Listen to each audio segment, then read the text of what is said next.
So here you have a bookcase, 36 feet of bookshelf, and you go like so. I think that it's utterly selfish in the amount of resources that an individual consumes in having 5 mattresses laid out in their home.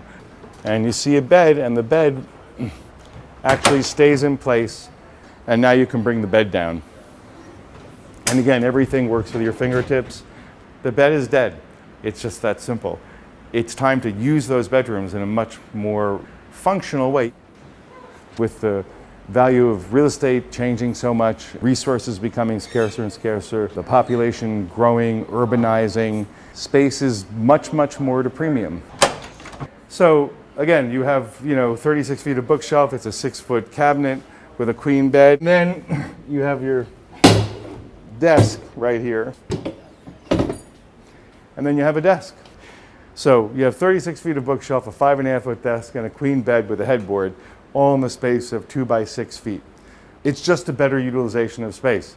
So here you have a 7-foot desk. Everything remains on the desk, and it's all hydraulically assisted, and your desk goes up and your bed comes down.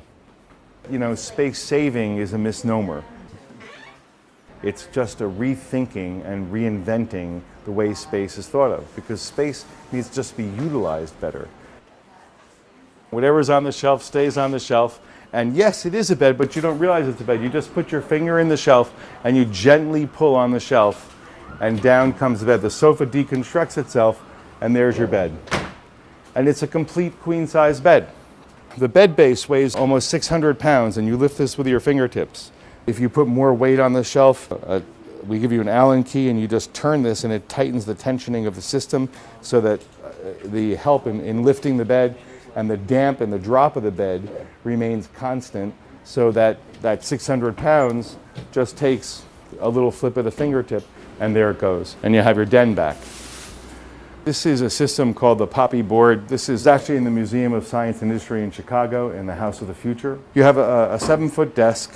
Above the desk you have a chalkboard. On this side you have 3.5 feet of hanging.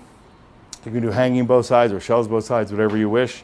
So you have a 7-foot closet, a 7-foot desk, and then with a little bit of pressure on the desk, down comes your bed. You have 14 feet of shelves behind the bed. You have your bed, you have your folding headboard, as is typical. So now when you look at that second bedroom or that third bedroom, which used to be a closet that got a window installed in it by a developer, now suddenly it becomes a functional bedroom. You put a bed in there and it looks like a cell.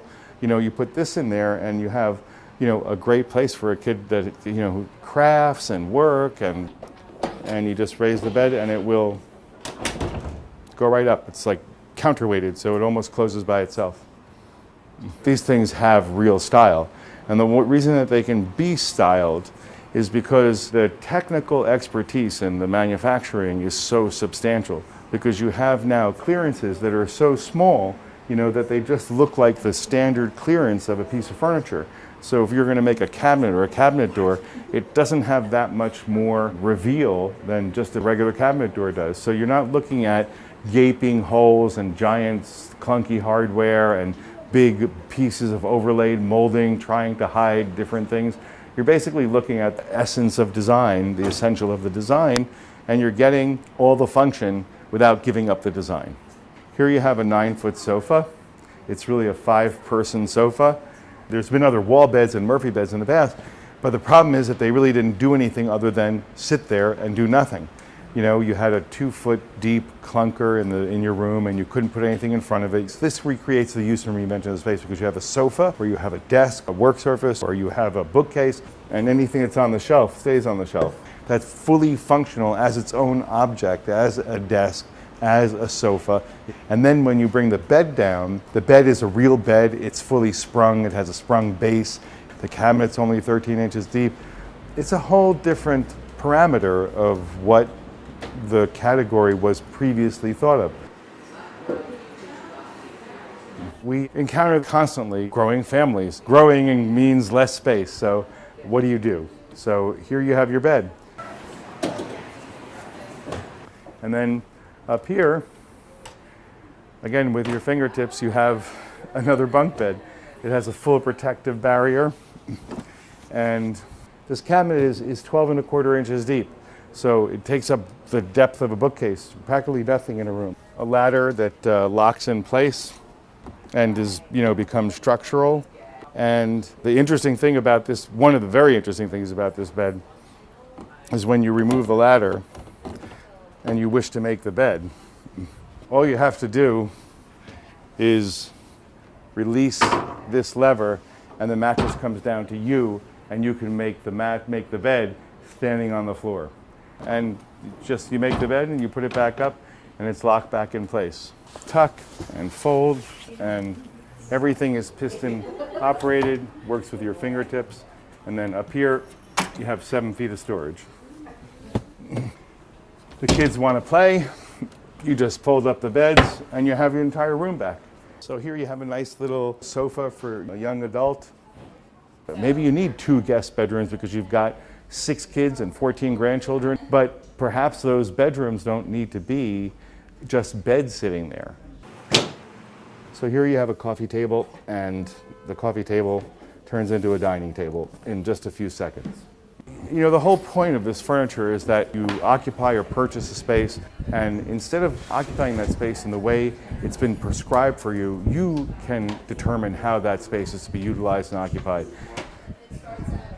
So a dining room, a formal dining room, it's an interesting concept nowadays. You want a dining room table for 10 or 12 people, but you can't dedicate a room that just sits there that you use 3 times a year or even once a week.